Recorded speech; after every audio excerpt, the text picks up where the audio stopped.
Hola familia, ¿cómo estás? Espero que muy bien. Vamos continuando con nuestra segunda lección, nuestro estudio del libro de Ageo. El tema de hoy es una llamada de atención. Vamos a considerar los versos 5 al 11 del capítulo 1. Voy a dar la lectura de una sola y después vamos a regresar para dividirlo en 3 secciones. Y dice así, versículo 5, esto es lo que dice el Señor de los ejércitos celestiales. Miren lo que les está pasando. Han sembrado mucho, pero cosechado poco. Comen, pero no quedan satisfechos. Beben, pero aún tienen sed. Se abrigan, pero todavía tienen frío. Sus salarios desaparecen como si los echaran en bolsillos llenos de agujeros. Eso es lo que dice el Señor de los ejércitos celestiales. Miren lo que les está pasando. Vayan ahora a los montes, traigan madera y reconstruyan mi casa. Entonces me complaceré en ella y me sentiré honrado, dice el Señor. Esperaban cosechas abundantes, pero fueron pobres, y cuando trajeron la cosecha a su casa, yo la hice desaparecer con un soplo. ¿Por qué? Porque mi casa está en ruinas, dice el Señor de los ejércitos celestiales, mientras ustedes se ocupan de construir sus elegantes casas. Es por causa de ustedes que los cielos retienen el rocío y la tierra no produce cosechas. Yo mandé la sequía sobre sus campos y colinas, una sequía que destruirá el grano, el vino nuevo, el aceite de oliva y las demás cosechas. Una sequía que hará que ustedes y sus animales pasen hambre y arruinará todo aquello por lo que tanto han trabajado. En esta sección, como resultado del desinterés que estuvimos revisando la semana pasada en la primera lección, esta ignorancia voluntaria del pueblo hacia Dios, este abandono de la reconstrucción del templo y como vimos lo que esto representaba, el templo, la vida espiritual, la devoción, la conexión con Dios y finalmente la relación de amor que Dios esperaba de este pueblo había sido puesta en un segundo plano. Y entonces en esta sección vemos una serie de consecuencias derivado de este abandono, pero podemos verlas como un castigo o podemos también entenderlas como una llamada de atención. Y en ese sentido de considerarlas como una llamada de atención, no me estoy refiriendo a este concepto que tenemos de regaño. Cuando hablamos de es que me llamó la atención o le llamaron la atención a alguien, siempre tiene esta connotación de haber sido regañado.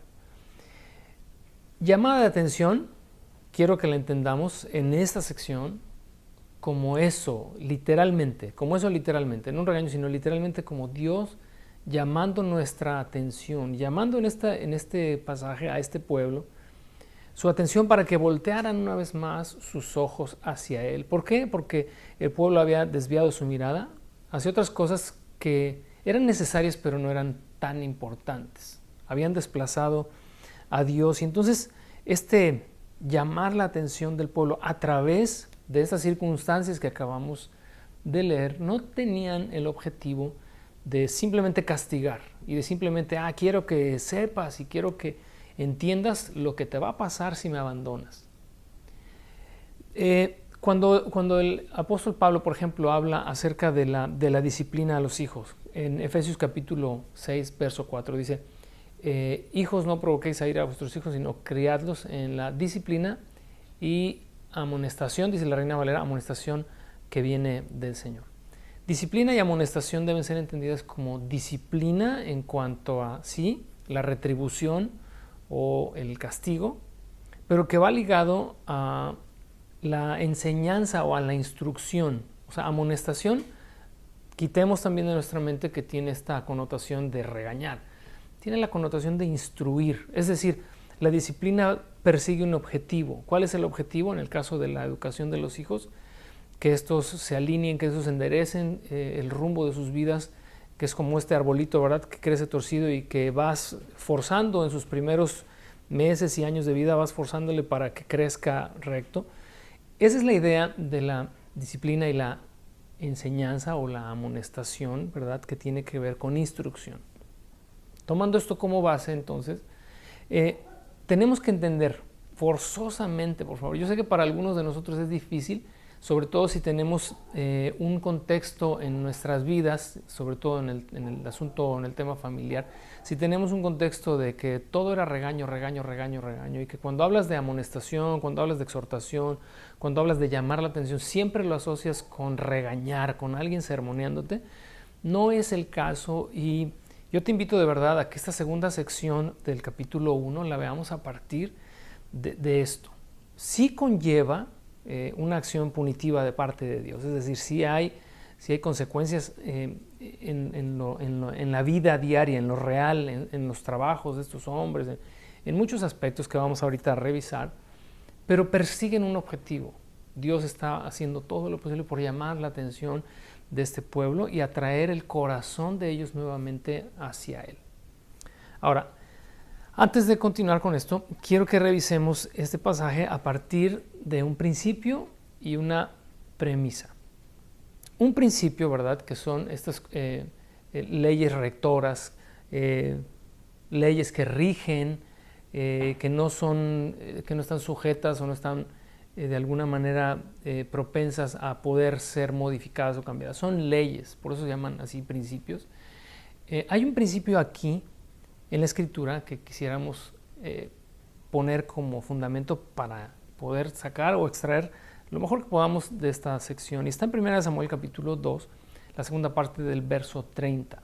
Dios le dijo ahí a Samuel, se estaba refiriendo a Elí, el sumo sacerdote, que había en una actitud de menosprecio y de ignorar a Dios voluntariamente para favorecer a sus hijos.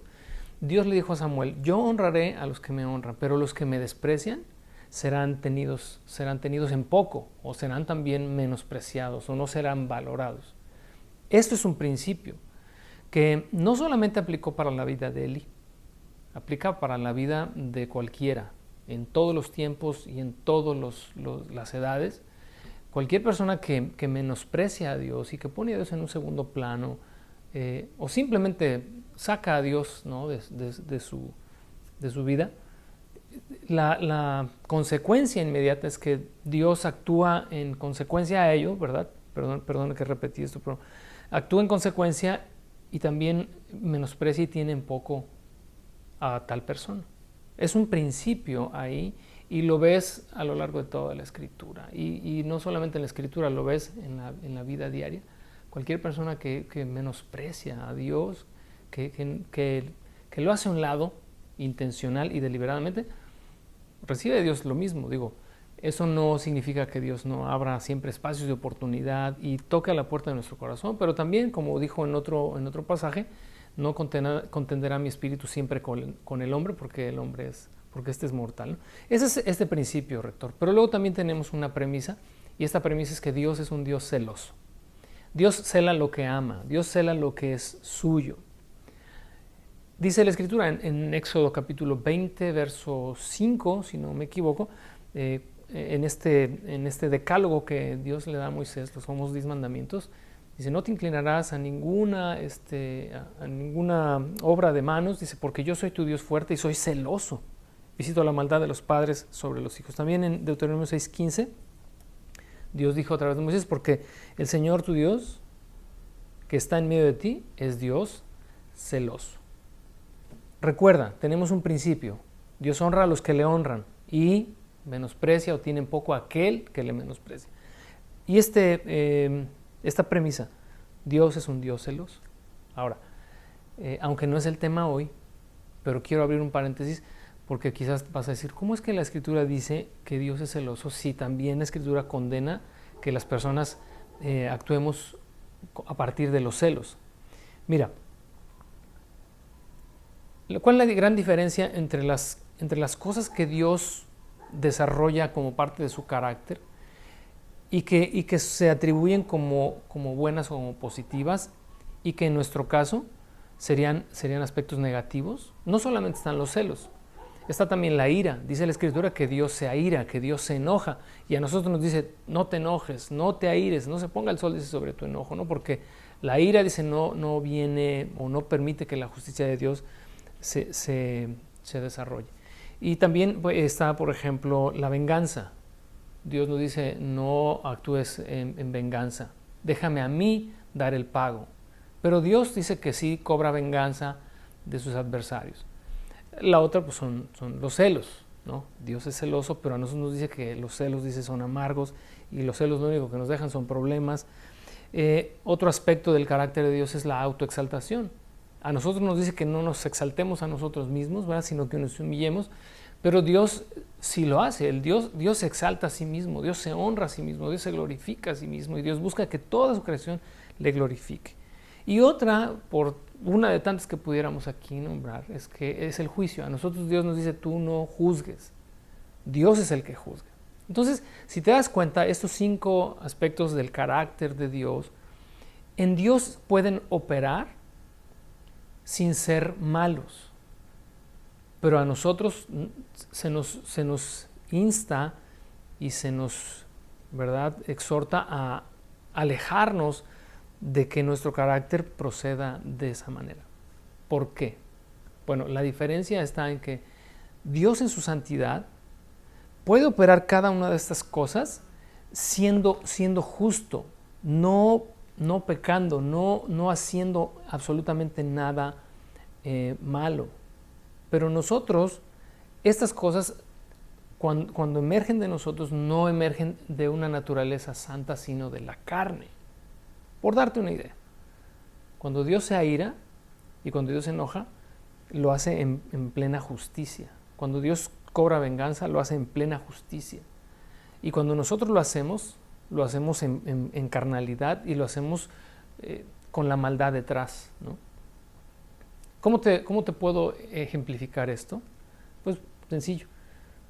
Imagina un arma de grueso calibre, la que tú te imagines, ¿no? Estas, de repente hay unas que son muy grandes y que nada más de verlas generan miedo, ¿no? Cuando tú ves un arma como estas, de grueso calibre, y la ves en la ciudad, en manos de un soldado, ¿qué es lo que te inspira esta arma? Te inspira seguridad, te inspira confianza, sabes que hay una persona ahí, que cuando ves, por ejemplo, aquí en nuestra ciudad de Ensenada, ves a los marines, ¿no?, a la marina pasar, y cada uno de ellos lleva armas de pesadas, ¿no? Pues te inspira confianza. Ahora, ¿qué pasa con esa misma arma en manos de un sicario, en manos de un delincuente? Imagina tú que ahí en tu colonia, alguien o una persona de mala reputación, de repente la ves pasar afuera de tu casa con un arma como esa. ¿Qué te genera? Bueno, el arma es la misma. En manos de quien esté hace la diferencia. Exactamente sucede en el caso, por ejemplo, de los celos, porque recuerda, estamos revisando esta premisa: Dios es celoso. Los celos de Dios no son igual que los nuestros. Pero cuando Dios cela a su pueblo, cuando Dios cela a un hijo suyo, y estoy dando esta introducción porque quiero apuntar a que si hay circunstancias como las que vamos a revisar ahorita en tu vida, por causa de que te has alejado de Dios, por causa de que has puesto tu relación con Dios en un segundo plano, y Dios está queriendo llamar tu atención, y esta respuesta de Dios de celarnos tiene como motivación detrás de estos celos el amor y la oportunidad que Dios te da y que Dios me da de poder voltear nuestros corazones a Él. A diferencia de los celos humanos, que en muchas ocasiones no se basan en el amor, o en la mayoría de las ocasiones no se basan en el amor, sino en el egoísmo. Esto es mío, esto me pertenece, o esta persona me pertenece y no puede ser de nadie, ¿no? Clásica de o eres mío, o eres mía, o no eres de nadie. Es una actitud de egoísmo, no es una actitud de amor. Por esa razón es que estas características del carácter de Dios, que Dios sí puede desarrollar en santidad, nosotros estamos privados de ello. Bueno, vamos a revisar esta sección a partir de 3 bloques, y el primero es un llamado a la reflexión. Un llamado a la reflexión, versos 5 al 7. Y vamos a leer otra vez los versos 5 al 7. Dice: esto es lo que dice el Señor de los ejércitos celestiales.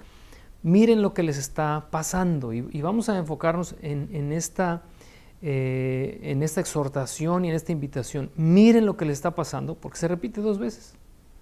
Se repite también en el verso 7. Esto es lo que dice el Señor de los ejércitos celestiales. Miren lo que está pasando. Y entonces hacemos aquí una pausa y vamos a considerar lo siguiente. Cuando el pueblo comenzó a reedificar la ciudad, a reconstruir o pretender reconstruir el templo, por causa de la situación de oposición, ellos detuvieron la obra y quizás en un momento se pudo justificar. ¿Por qué? Porque el rey Jerjes había determinado que la obra cesara y entonces no había posibilidad alguna de continuar adelante. Pero una vez que el rey Darío abre otra vez esta oportunidad de que el pueblo reconstruya, porque el decreto de Ciro, ¿recuerdas? El decreto del rey persa Ciro era: vayan todos los judíos y reconstruyan templo, porque eso es lo que Dios me mostró. Era un rey pagano y Dios había despertado el corazón de Ciro para enviar a los israelitas de regreso a reedificar templo para él. Pero entonces ahora pues ya el pueblo estaba inmerso en reconstruir sus casas, en sí mismos, en sus proyectos de vida, y Dios había pasado a segundo plano. Y entonces algo empieza a suceder en la vida del pueblo. Y entonces Dios los llama o los invita a reflexionar. Por eso este primer bloque es un llamado a la reflexión, pero les invita a observar. Dice: miren lo que está pasando. Y entonces vamos aplicándolo directamente a nuestra experiencia. Yo quiero invitarte ahorita, y si no ahorita, para que también tus pensamientos no se vayan, no se pierdan de lo que estamos haciendo, pero sí al terminar quizás esta exposición, o cuando estén retroalimentando el tema en sus semillas en casa, analiza tu vida, reflexiona y mira lo que está pasando. ¿Cómo te sientes?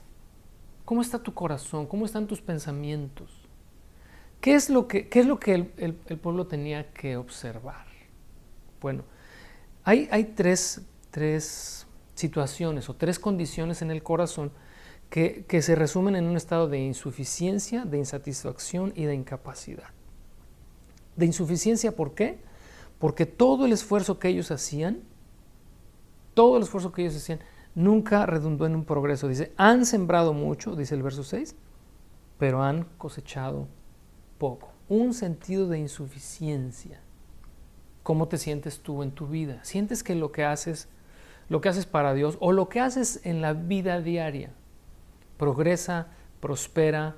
¿Ves la mano de Dios ahí que está bendiciéndote, que está, ahora sí como el rey Midas, ¿no? Te permite que todo lo que toques se convierta en oro, en un sentido no material, pero en ese sentido de que está floreciendo tu vida y todo lo que está a tu alrededor. ¿Está tu vida en ese punto?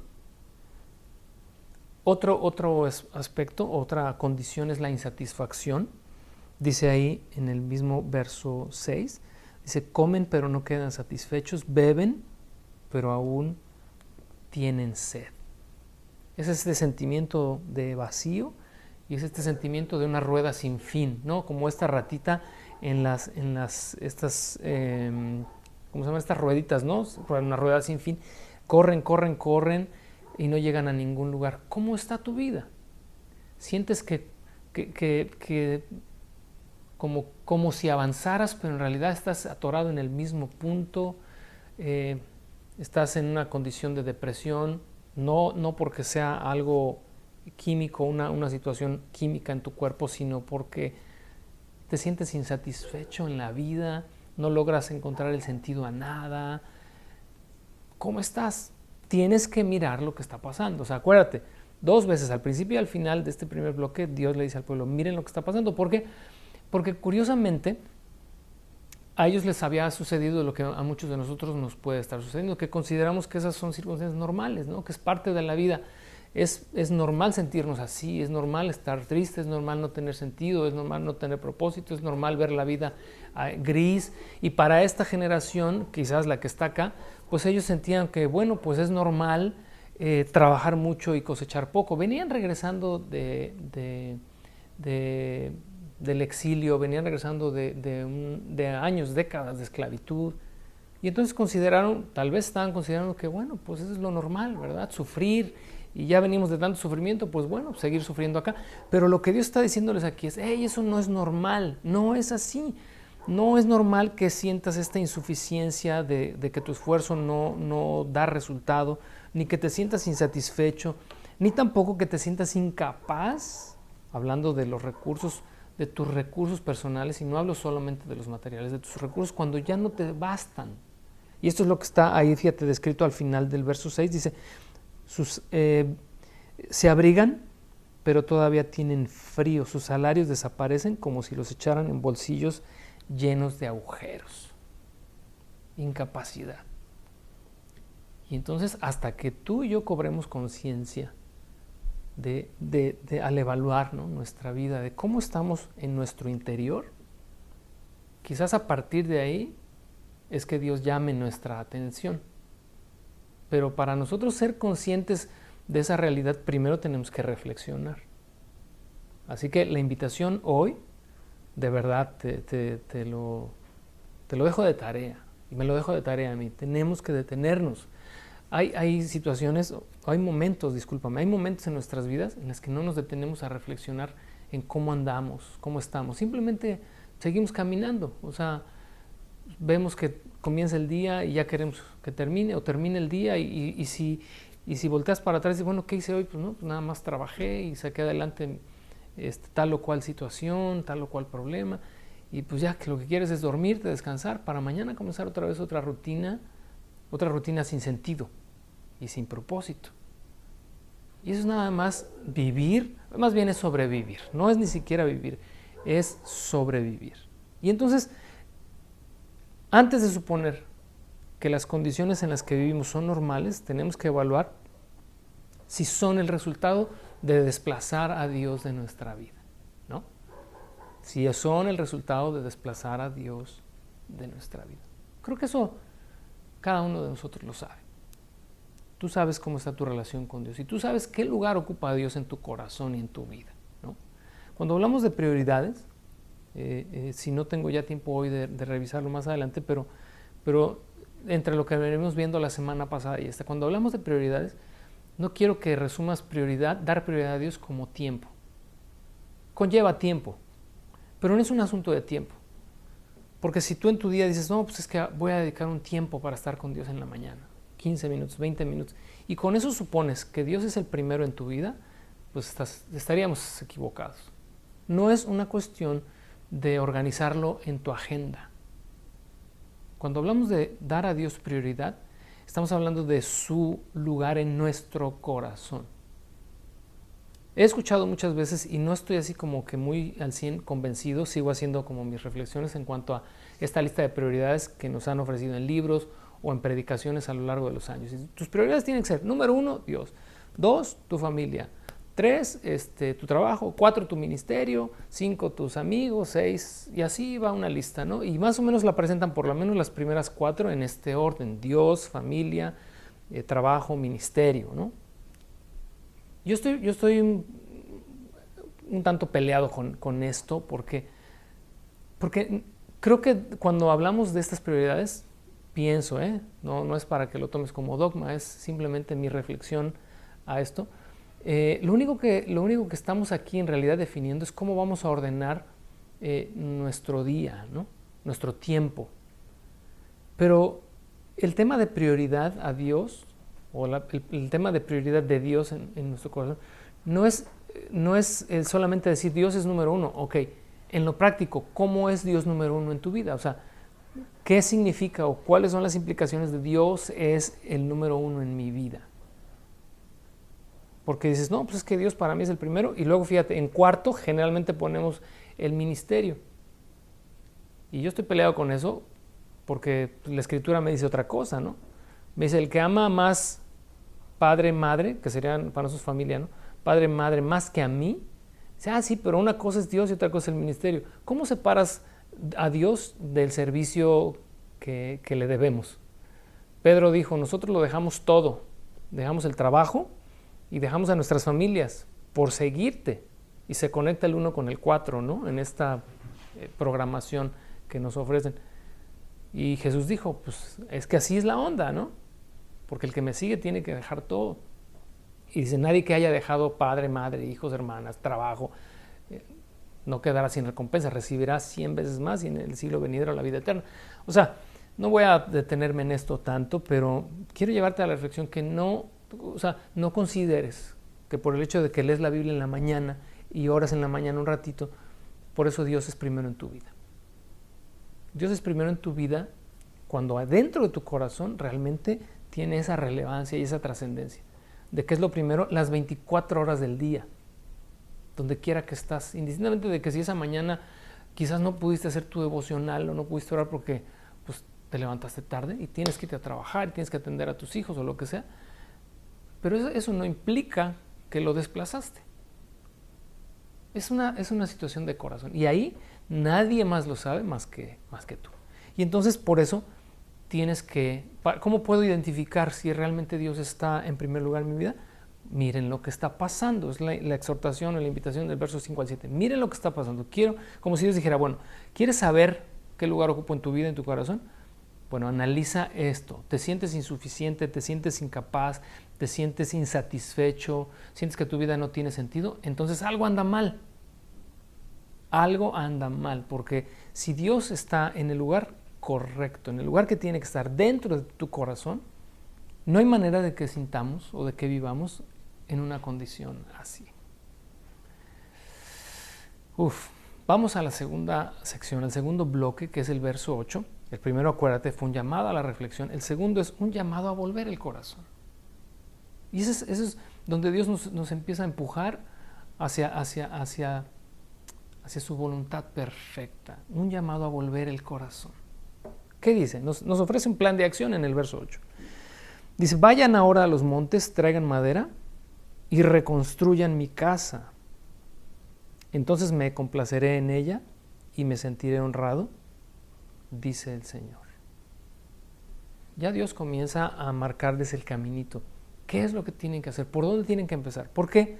Porque vamos a como a trazar estos tiempos, ¿no? Ya el pueblo ya reflexionó, ya analizó y dijo, es cierto, yo me siento así, siento que no avanzo, siento que no progreso, siento que estoy en una rueda sin fin, siento que mis recursos no me bastan, siento que mi trabajo es un esfuerzo en vano, etcétera, etcétera. Y entonces comienzas a determinar, creo que algo anda mal. Es cierto, creo que no he dado a Dios el lugar que merece en mi vida. Y la pregunta aquí surge es, ¿y ahora qué hago? ¿Cómo le hago? ¿Cómo hago para que Dios sea el primero en mi vida? Para dar a Dios la importancia que requiere dentro de mi corazón, de mi mente, de mis pensamientos, de mi espíritu. Y entonces el plan de acción, fíjate, hermoso. A esta generación Dios le dijo, suban al monte, tomen madera, comiencen a trabajar, reconstruyan mi casa y yo me voy a complacer y me voy a sentir honrado. ¿Cuáles serían las aplicaciones prácticas para nosotros? Este subir al monte, comúnmente en la escritura, es ir a una parte alta. Los altares, por ejemplo, se edificaban en los lugares altos, ¿no? ¿Por qué? Pues quizás por ese sentido de conexión, ¿no? Y de desapego de los pueblos, de las ciudades, para ir a estos lugares solitarios. Para nosotros la implicación es buscar el rostro de Dios. Esa es la implicación de subir al monte, buscar el rostro de Dios. Repito, no importa si lo hiciste a las 7 de la mañana antes de comenzar tu jornada o si lo hiciste a las 12 del día, a las 6 de la tarde, es una actitud. Subir al monte es ir a un lugar y permanecer ahí, es acercarte a Dios. Yo les comenté hace mucho tiempo que tengo una pues no sé si llamarlo teoría, pero he observado algo, ¿no? Que cuando Dios va por un pecador, o sea, no espera que el pecador le busque. Nos define como muertos, no espera que el muerto se levante. Es Dios quien toma la iniciativa, a quien va, y nosotros, ¿verdad?, en respuesta a su gracia y su amor, respondemos cuando estábamos perdidos, muertos en delitos y pecados. Pero a los que son ya nacidos de nuevo, a aquellos a los que ya les amaneció la luz del Evangelio, a aquellos que ya han resucitado en su espíritu para una vida nueva, pero que ahora se han alejado, pero que ahora han puesto a Dios en segundo plano, que se están ocupando y distrayendo en todo menos en lo que es importante, Para ellos es distinto. Para ellos no es voy a ir a buscarlos y a rescatarlos. Ya son hijos, ya les amaneció. Simplemente son hijos desobedientes. Para ellos la exhortación es búscame y vivirás. Busca mi rostro. Un incrédulo no puede hacer eso. Mas un creyente, un hijo, un discípulo que ya ha nacido de nuevo en su corazón, él sí puede hacerlo. Y ese es el llamado para él. Como en la carta, como en el libro de Apocalipsis, ¿no? En el llamado a la iglesia de Éfeso, que servía al Señor. Ya es una iglesia, ¿no? Ya son santos nacidos de nuevo, pero que dejaron su primer amor, que es esta misma idea y esta misma figura, ¿verdad? Desplazaron lo más importante por el servicio, incluso, error también, porque podemos servir a Dios y no amar a Dios y no estar en plena comunión y en plena relación con Él. A esta iglesia le dice, hey, fíjate de dónde caíste, arrepiéntete y vuelve a las primeras obras. O sea, es un llamado distinto al que se le hace al que está perdido, ¿no? Y entonces subir al monte es busca mi rostro, búscame. Dios diciéndonos, yo aquí estoy, aquí he estado siempre, búscame. ¿Para qué? Como dice en otro pasaje, para que viva tu alma. Y luego dice, traigan madera. Fíjate, el recurso que este pueblo iba a tener o a obtener para la reconstrucción de este templo, lo iban a traer del monte. De la misma manera, nosotros estamos incapacitados para que nuestra relación con Dios sea una relación profunda y sea una relación, como te dije hace algunas semanas, vibrante, porque no tenemos manera, no tenemos el recurso. Pero Dios dice, hey, ven al monte, sube a mí, ven a mí, busca mi rostro, y yo te voy a dar todo lo que tú necesitas para que nuestra relación sea lo que debe ser. No depende de ti. Tú no tienes recursos, tú no tienes manera. Yo sí tengo manera de darte lo que tú necesitas. Y entonces traigan madera y reconstruye. Ponle pies, ¿no? O sea, harás lo que tengas que hacer. Yo te voy a dar los elementos necesarios para que hagas lo que tienes que hacer, pero tendrás tú que subir al monte, tomar de ahí el recurso y regresar para reconstruir y reedificar. ¿Qué va a suceder entonces? Dice, me sentiré honrado. Cuando dice esto, la implicación es que me he sentido deshonrado, me han deshonrado. O sea, es un tema de indignación para Dios el ver a su pueblo, ver a su amada, ver a su novia, que le dan la espalda por ocuparse en otras cosas. Y entonces esto ha despertado los celos de Dios, ¿verdad? Ya hablamos de esto en un principio. Y entonces me sentiré honrado, dice el verso 8, y me voy a complacer en esta casa que van ustedes a edificar, en esta nueva relación que vamos a entablar, en esta nueva comunión que vamos a entablar, me voy a sentir honrado y me voy a complacer en ello. Entonces, esto hace un cambio de actitud en el corazón de Dios. Dios, tenemos que entender, nosotros fuimos creados a su imagen y semejanza. Dios es una persona como tú y como yo, que igual tiene sentimientos, igual tiene emociones, es santo, nunca peca, pero funcionamos nosotros igual que Él. Cuando nosotros le menospreciamos, cuando nosotros somos indiferentes, cuando somos desobedientes, despertamos en Él todas estas emociones que despertaríamos en otra persona. Despertamos sus celos, despertamos su enojo, despertamos su ira. Dios no es un ser inerte, es alguien tan emocional como tú y como yo. La gran diferencia es que Él es santo. Y nunca en este despliegue, ¿verdad?, de su carácter, nunca va a hacer algo arbitrario o injusto. Y entonces creo que tenemos que entender esta parte, porque nos estamos relacionando con un Dios que es 100% relacional.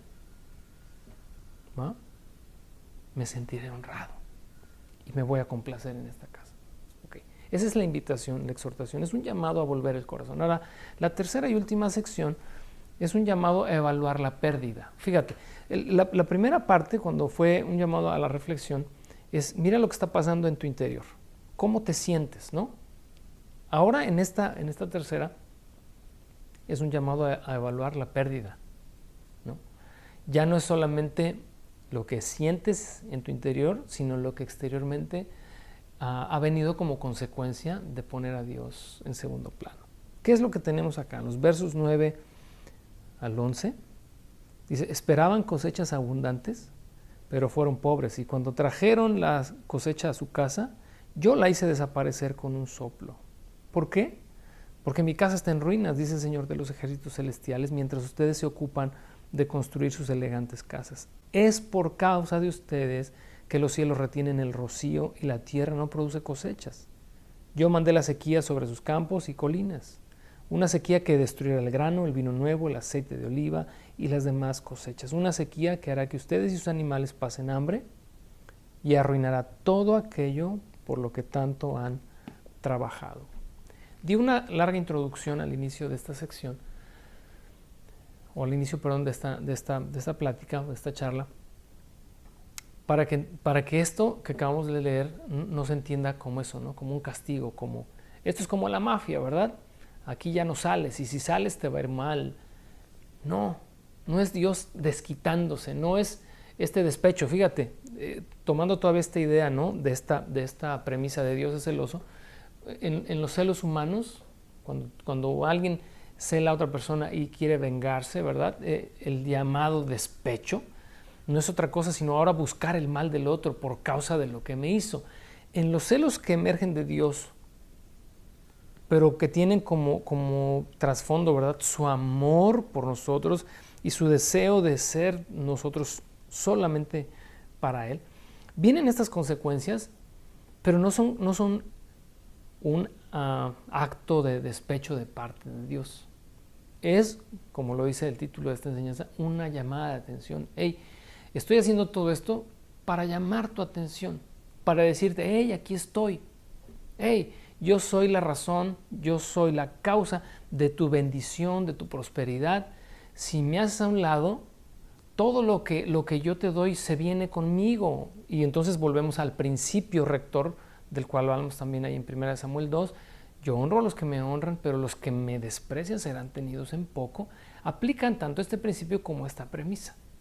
Espero haberme dado a entender con todo esto. Y fíjate, ¿qué es en esta evaluación de la pérdida lo que nos encontramos? Nos encontramos manos vacías, cielos cerrados, una tierra infértil, sequía y hambre y una ruina destructora que viene de parte de Dios. Dice, yo envié, yo soplé, ¿verdad?, vientos solanos sobre todo esto para acabar con todo tu trabajo, etcétera, etcétera. Y entonces aquí es, este tercer punto es un llamado a evaluar la pérdida. ¿Cómo te sientes en este sentido? Ya no hablo interiormente, ¿no? Ya no hablo de cómo te sientes en cuanto a tu corazón.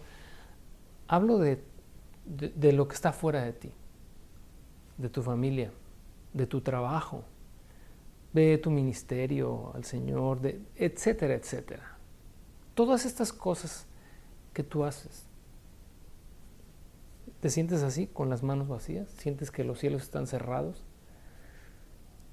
Es un llamado a evaluar la pérdida.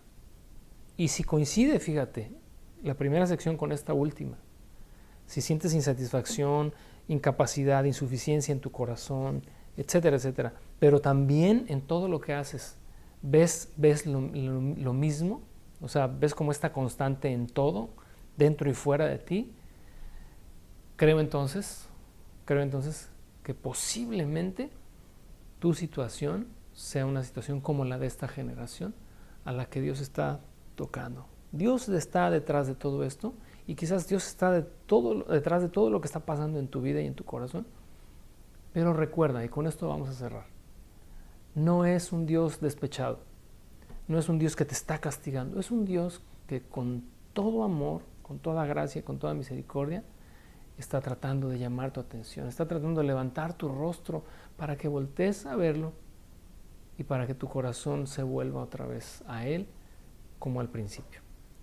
Pues estaremos revisando en nuestros grupos en casa la lección de hoy con algunas preguntas, ¿verdad?, que nos van a hacer reflexionar, pero como supongo y espero, ¿verdad?, que estarás viendo esta transmisión antes de ir a tu semilla en casa, te animo y te invito a que revises tu vida, revises tu corazón para que cuando llegues ahí con tu grupo, tus compañeros, puedan retroalimentarse unos a otros de sus propias experiencias y avanzar, que creo que es lo más importante, seguir adelante.